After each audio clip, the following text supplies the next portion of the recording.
This installation guide is going to be a little bit longer than a few of the previous ones, mainly because we're going to be installing a very important tool when it comes to Ruby and Rails development. And the tool is called RVM, which stands for Ruby Version Manager. You can visit it by going to rvm.io, and I'll also place a link to the website inside of the show notes. Now, to install this, then you simply come right to the home page and you'll see that we have a full set of commands, just two of them right here, and you can copy and paste these. So I'm going to copy this top one, coming back to the terminal, paste this in. It's going to request that GPG key, and then it's going to pull that down. So this is going to be our secure connection. If you remember, we installed GPG in the last guide. And from here, we can use the curl command. And curl, what it does is it gives us the ability to make an outside communication request. So here we're talking to another server. We're saying, hey, get.rvm.io, bring me back the last stable version of RVM. Now, you may or may not already have RVM installed on your system, and the way you can tell is you can type RVM list, and if you have it installed, you're going to see something like this, and this is going to list all the versions of Ruby on your computer.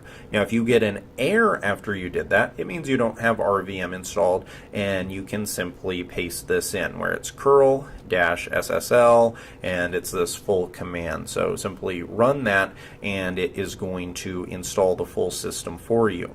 I'm not going to run it because I already have my RVM system in place, but one of the nice things that this install script does is it also gives you access to update your path, which isn't something you have to worry about at this moment, but what it means is that you can type in commands such as RVM space list, and it's going to bring back the full list of all the versions of Ruby that you have. Now, one question you may have is that you may already have Ruby on your system. If you have a Mac, then you do already have a version of Ruby, and you can find it out by typing ruby-v, and this is going to give you the version of Ruby on your system. However, this is not the way that you want to manage your versions of Ruby. As you may notice, I have over a dozen versions of Ruby right here through RVM, and the reason is because I have applications that I've been working on, some that are over 5 years old, all that have various Ruby version languages, and so I want to make sure that I can switch back between any of them depending on what I'm working on. So assuming that your install all went properly, then let's talk about how you can do other things, such as add a new version of Ruby or how you can switch between other ones. We're first going to talk about how you can install another one. If you go to ruby-lang.org, then you're going to see all kinds of announcements on the Ruby programming language. One very important one is that they just released, at the time of this recording, Ruby 2.4.0. So I want to actually install that, because if you look at my list, that is one version that I do not have. So I can type RVM install, and I can do 2.4.0, just like this. And right here, it's going to search all the binaries of Ruby, and it's going to go and find RVM, or it's going to go find Ruby version 2.4.0. And the cool thing about what RVM does is not only does it manage all of these items, so not only does it give you the ability to have as many versions of Ruby as you want on your system, but it also does the installation for you. If you had to install Ruby manually, that would be a little bit of a complex process, especially if you've never done it before. But RVM manages the installation and then also the ability to switch back and forth. So right here, it's going through. It is going to check for all the various versions of Ruby. It already did find 2.4.0. You can see that right here where it says found remote file. So it is currently bringing this down. And don't worry if you see a few little errors or a few issues. That's perfectly normal, and you'll be fine in being able to usually get by those. As long as it doesn't finish with a big, nasty, ugly error, then you're totally fine.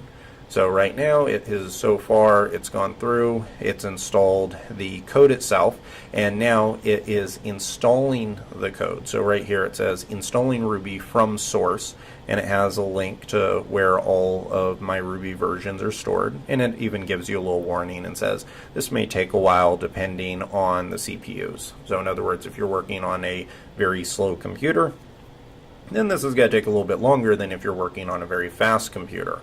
And so this is just giving you a little bit more feedback on all of this. I'm going to let this installation script run. I'm going to hit pause in the video, and then once it's completed, I'm going to come back, just so you don't have to listen to me talk the entire time during the install process. And we're back, and it looks like everything installed properly. We can test this out, and clear, and then RVM list.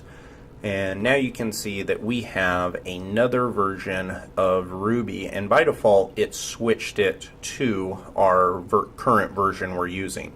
Now RVM has some nice keys for us. So we have the current version, the current and default version. So if it has just the asterisk or just the hashtag, then that means that it's current version, as you can see right there. If you have the asterisk and the hash, that means it's a current and default. And if it only has the asterisk, that means it's the default. And I do have Ruby version 2.31 as my default version, and that's for a very specific reason. Mainly it's because what I've been using it for the last few months for the applications I've been building out has been this version. So I'm not going to change this default. It's perfectly fine to use 2.31 or 2.32 in this course. And also feel free to use 2.4. There's not really going to be any difference. There's going to be no difference actually between these and how we are going to be building the application. So as long as you use something above 2.3, then you can build out Rails 5 applications. Now if you do want to switch, so say we're on 2.4 right now, but we want to switch, then I can type in RVM use and then 2.3.1. And now if I type RVM list, you can see that now the default and the current version are both the same. I could change back to any of these versions of Ruby. I could do any of them. And I do that on a pretty regular basis because I have, if you want to take a look, if I type ls code right here, this will bring up all of the applications that I currently have. Not that I work on them every day, but these are ones that I have and usually get asked to make changes to or do anything like that, and they all have different versions of Ruby for the most part. So it's important to be able to switch back and forth pretty easily. Now, if you are interested in learning more about RVM, then I definitely recommend going through their website. You can see that it has all kinds of helpful little tutorials on showing you how you can use it. The few commands we walk through are the basic ones on how to install a new version of Ruby, how to switch to it, and those are going to be the typical ones that you're going to be using. But I definitely recommend to at least go through the documentation and become familiar with some of the other things that you can do in it. And one last item I want to mention too is if you have installed RVM for the first time, then you will have to restart your terminal session. So in order to restart that, you can just quit the terminal and get back in. I didn't have to do that because I already had RVM installed. However, if you are doing this for the first time, simply quit the entire terminal, open it back up, and after that you'll be able to access all of the RVM commands that we walk through here.